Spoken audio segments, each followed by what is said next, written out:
Morning guys, coming back to you here from the Oldbarn Homestead channel. My name is Gary. It's Thursday morning.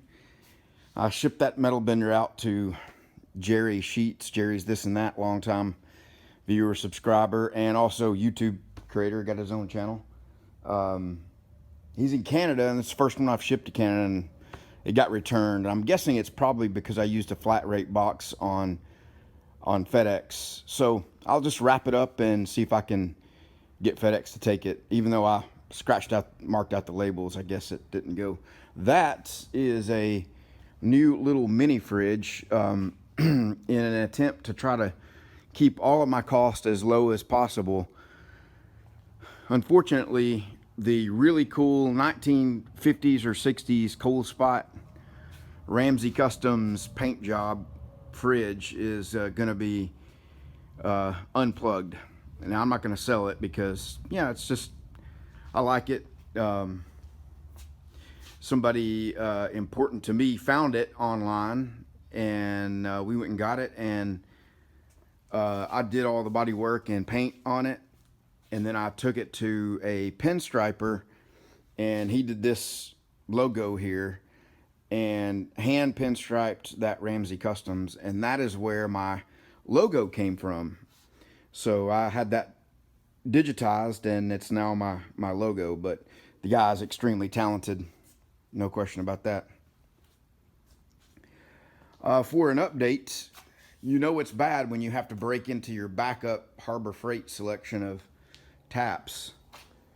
But I was getting down to the final couple of blocks here. This was my last stack, and you see that one, that's one of those spiral fluted taps. You see it's broke. You notice that one is broke. And where is my tap wrench? I broke the Harbor Freight one. Oh, it's in the floor here. I don't know how it ended up there. I think it slipped out of my hand. But and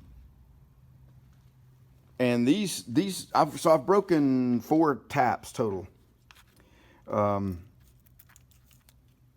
And not by bottoming out. You know, I think it was E-Formance suggested drilling the holes deeper. So I started drilling them, you know, quite a bit deeper than I need to allow some room for the chips to collect, you know, underneath the tap. And then I thought, well, after the second tap broke, I thought, well, let me stop power tapping with an impact. Let me hand tap.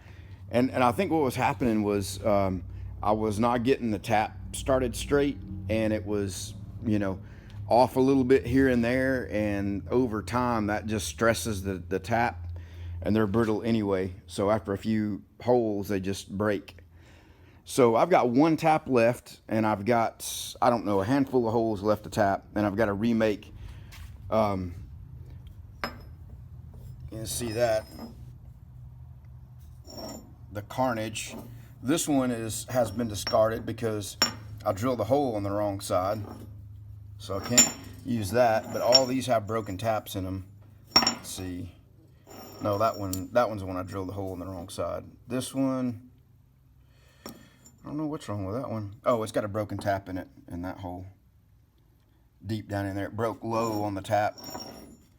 See that broken tap, and then this is the one I did on the live video the other night. But anyway, I've had lots of suggestions on, you know, how to handle this. Rob sent me an email with a suggestion about having a tabs that get welded on that are tapped, and then you know, do it that way. So, you know, there's other ideas and other thoughts. Retro Weld suggested that don't drill and tap anything, only have a pre-welded kit. So people that can't weld, that would normally buy the bolt together kit, you know, have a kit that's pre-welded. Now it would be 4 of these that have to get shipped, and it weighs about 120 pounds altogether, 130 pounds, something in that range. So, but you know, I'm charging $5.99 for that, and $75 for shipping. Now that would cost more than $75 to ship. Not maybe a lot more, but a little more. So the time I would save by just welding it and the expense of the broken taps. I mean, that's probably, these were not cheap taps here. These were, I got these at Fastenal, and they're, you know, they usually have pretty nice stuff. Their drill bits, taps, all that are pretty high quality. And I think these were about $13, $14 a piece, something in that range. I've probably broken about $50 worth of taps. But the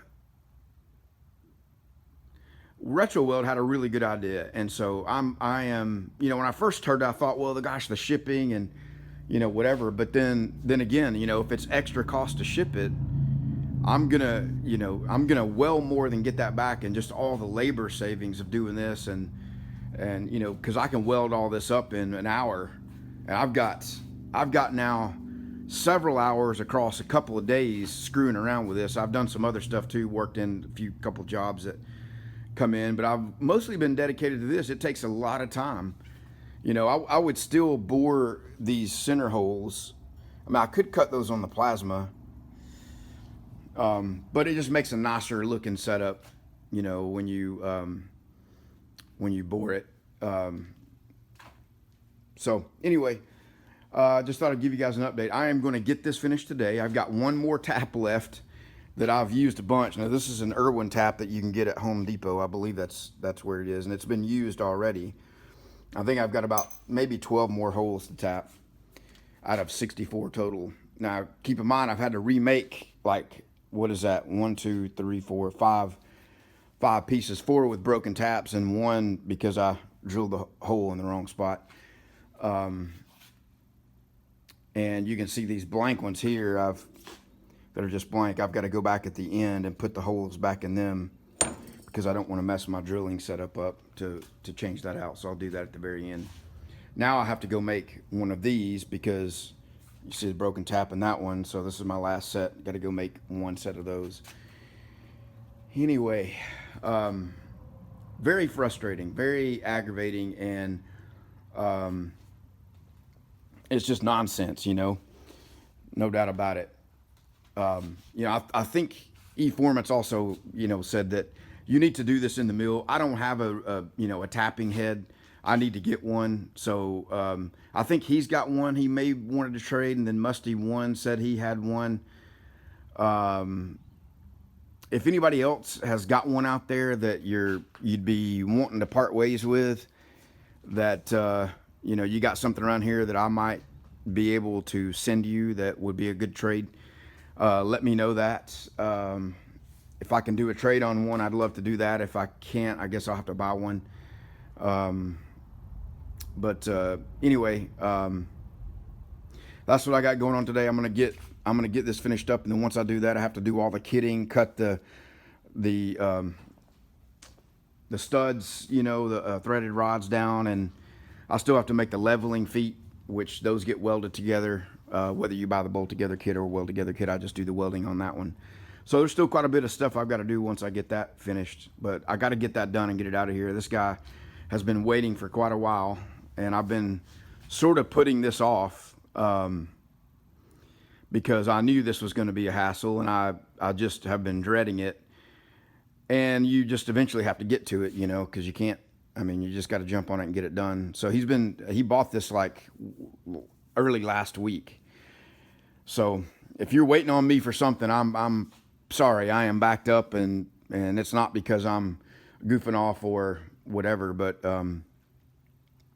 anyway, I'm going to do a live video tonight. So if you're watching this channel and you want to see, you missed the other live video I did, I'm going to do some TIG welding tonight on live video, and that is going to be at 7 p.m. Central, 8 p.m. Eastern. So wherever you are, whatever time zone you're in, do the math on that, figure out the time. But it'll probably be like a 30 to 45 minute live TIG welding video. I'm actually going to weld up these feet on video. So, all right, guys, I'm going to let you go. I'll see you later. If you're new to the channel, I appreciate you stopping by. If you're interested in seeing more of what we have going on around here, take a look at the center of the screen and click there to see some of our most recent videos and most recent content. Thank you, guys. Take care.